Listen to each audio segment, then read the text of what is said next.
Salut tout le monde, les gens qui prennent les vraies infos et qui s'arrêtent pas aux eaux qu'on nous jette partout à la télé, hein. Bon, suite aux publications dernières, hein, précédentes, je trouve qu'on n'a pas tant que ça de réaction, hein. On a quand même un pouvoir qui vient d'essayer de dézinguer son principal adversaire politique, hein, du moins celui qui lui fait le plus peur, en utilisant des procédés qu'on voit ailleurs, hein, dans des partis, dans des pays qui n'ont rien de démocratique. Alors on s'attache à la forme, hein, beaucoup, mais le fond, il passe bien après. Et c'est symptomatique, hein, me semble-t-il, de la société actuelle, hein, qui prend pas le temps de vivre, qui va vite, qui n'analyse plus et qui laisse ce rôle à ceux qui veulent bien s'en charger à notre place, hein. Alors du coup, on ne devient plus que des consommateurs, et dans l'info, bah, c'est pire encore, hein. Alors du coup, quand ce qu'on nous donne à manger ou à lire, hein, c'est frelaté, bah, c'est toute la société qui en partie, hein, qui en pâtit, hein. Sauf ceux qui s'en sont occupés à notre place, hein, bien sûr. Alors pour cette publication, hein, je devrais plutôt dire qui fait tout pour qu'on ait peur du grand méchant loup. Et donc le grand méchant loup, c'est Mélenchon, hein. Je me fais pour le coup la voix et l'image d'une publication qui a été postée par Eddie Légus. C'est un vrai petit bijou, hein, je trouve, hein, et je l'en remercie. Je l'ai édulcoré, hein, mais en version originale, c'est top. On est parti? Allez.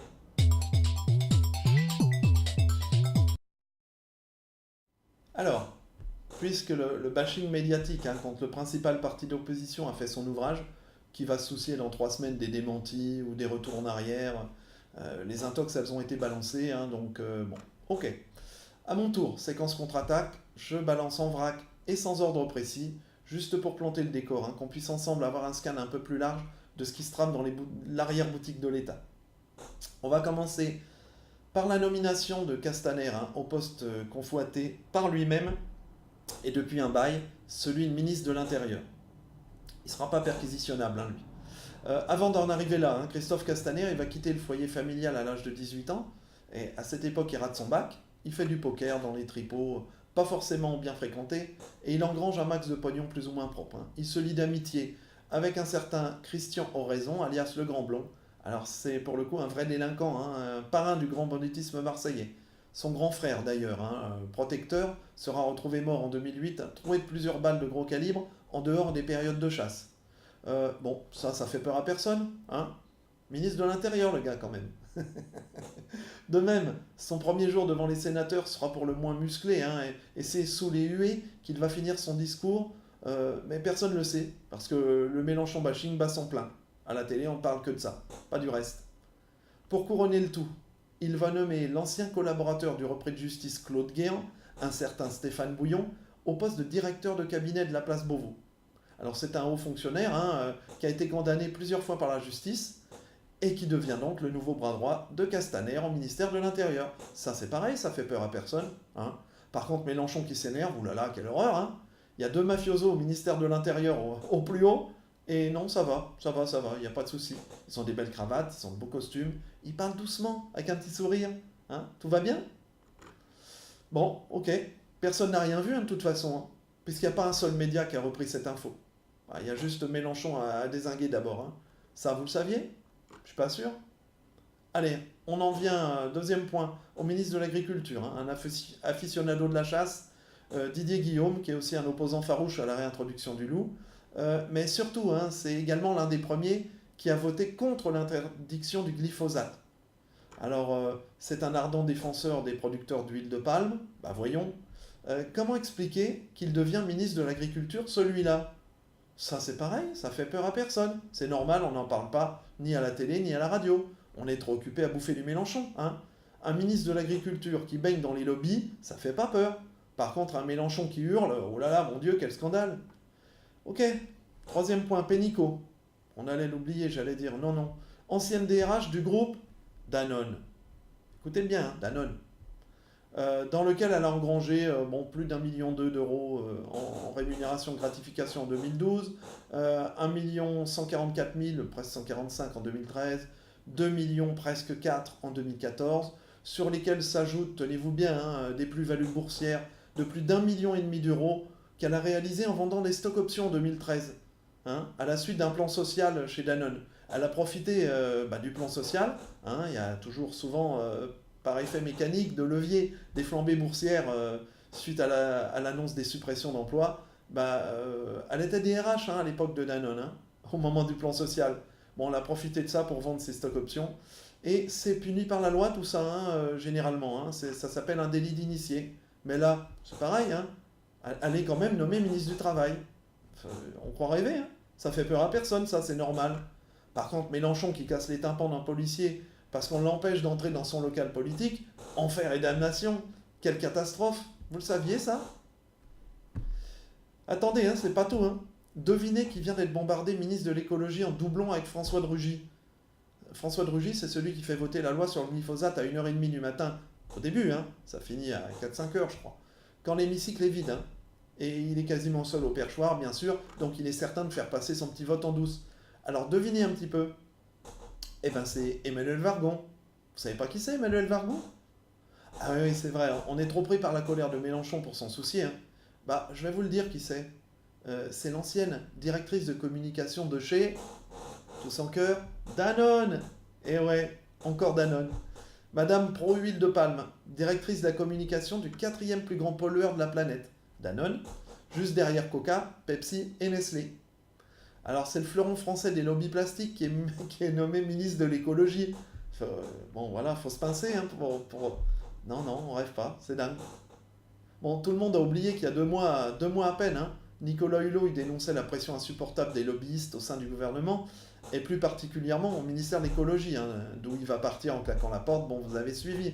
Il a bien dit, si on veut sauver la planète, c'est pas avec ces capitalistes-là qu'il va falloir compter, puisque ce ne sont que des capitalistes, ceux-là. Ça fait peur à personne, c'est normal. Alors Mélenchon qui couine dans une cage d'escalier parce qu'il veut rentrer dans son QG, waouh, quelle sinécure. Vous vous rendez pas compte, c'est l'apocalypse.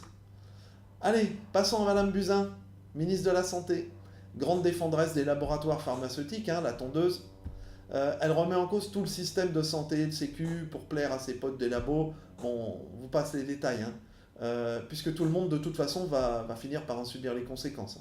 Alors surtout, elle dorlote son petit mari. Elle avait promis qu'elle allait se déporter de tout dossier qui concerne l'INSERM.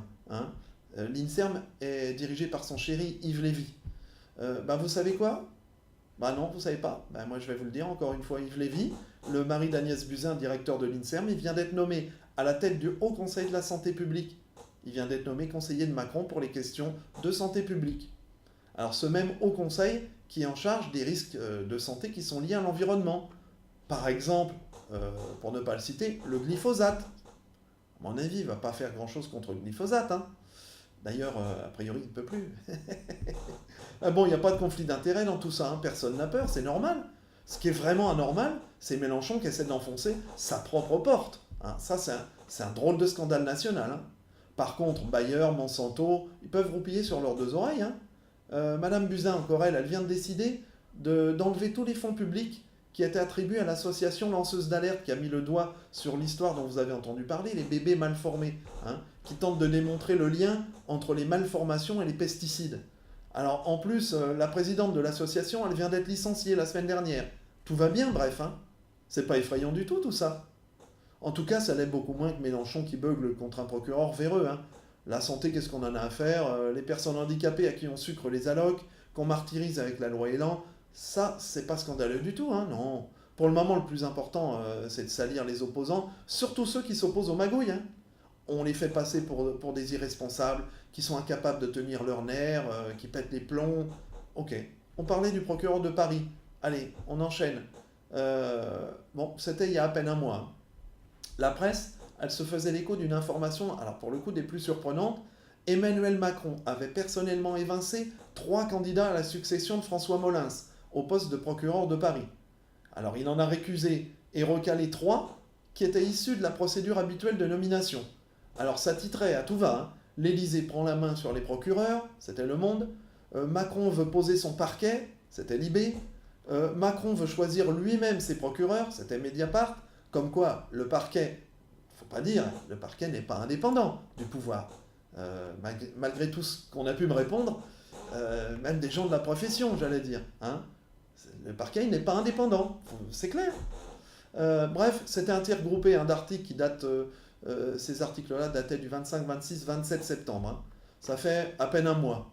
Faut s'en souvenir de cet épisode.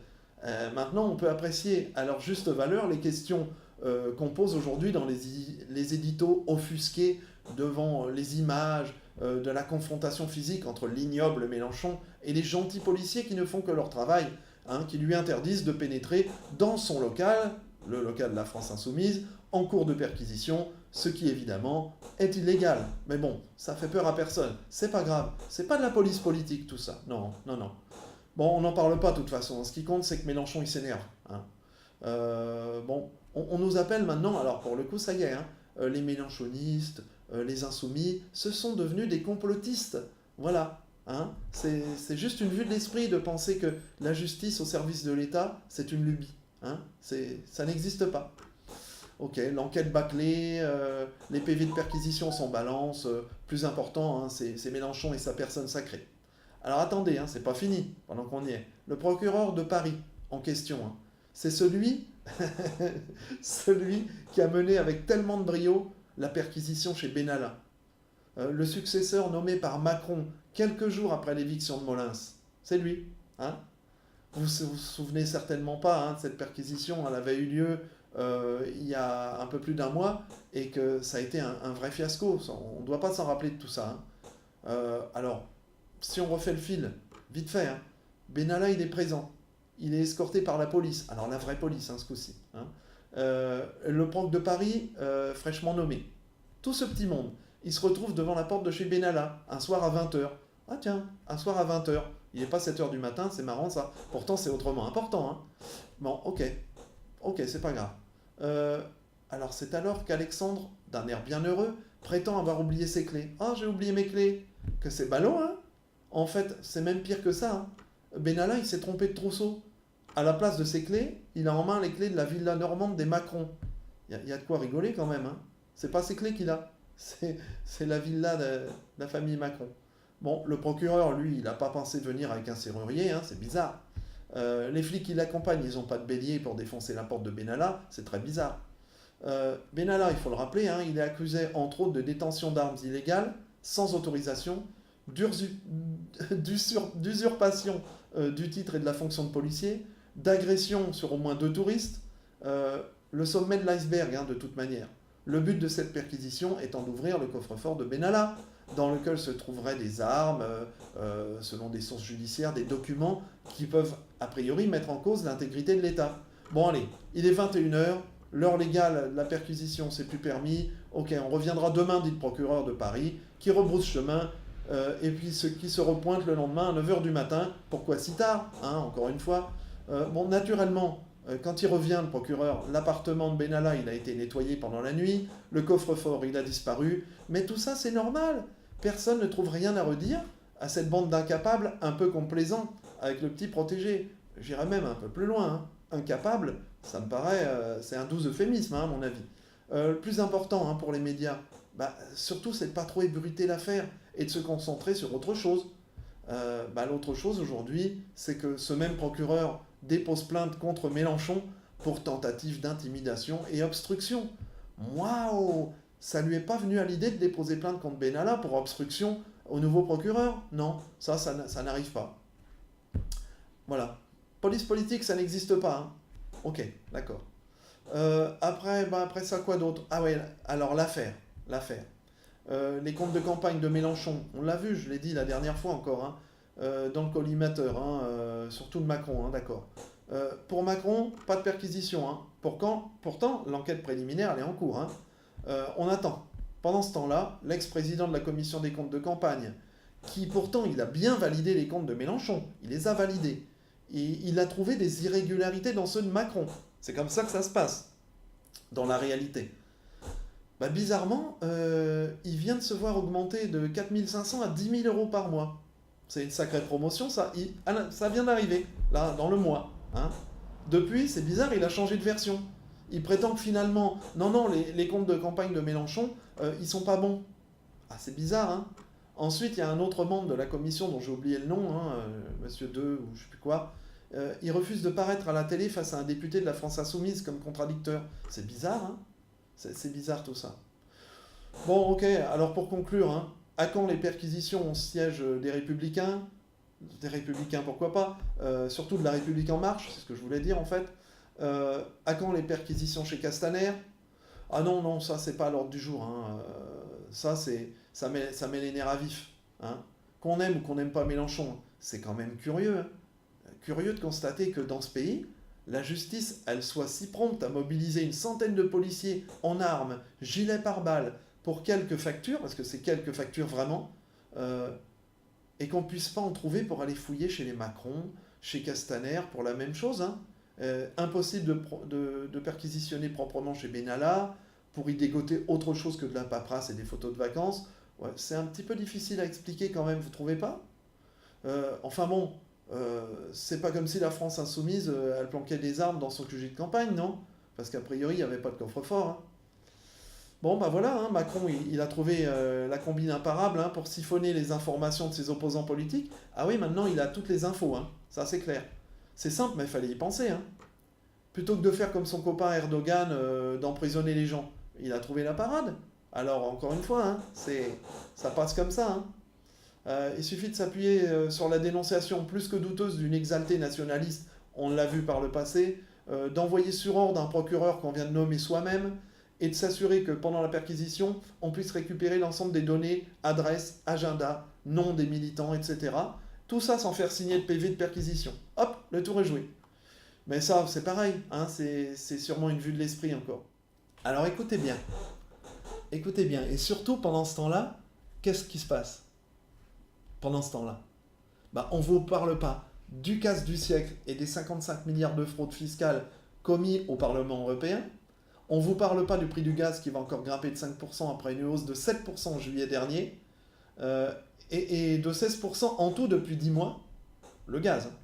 On ne vous parle pas d'Engie qui transfère 27 milliards d'euros au Luxembourg pour éviter le fisc. On ne vous parle pas des 100 milliards d'évasion fiscale à peu près, hein. Pourtant, il y a de quoi occuper les flics, hein, pendant des décennies là, hein.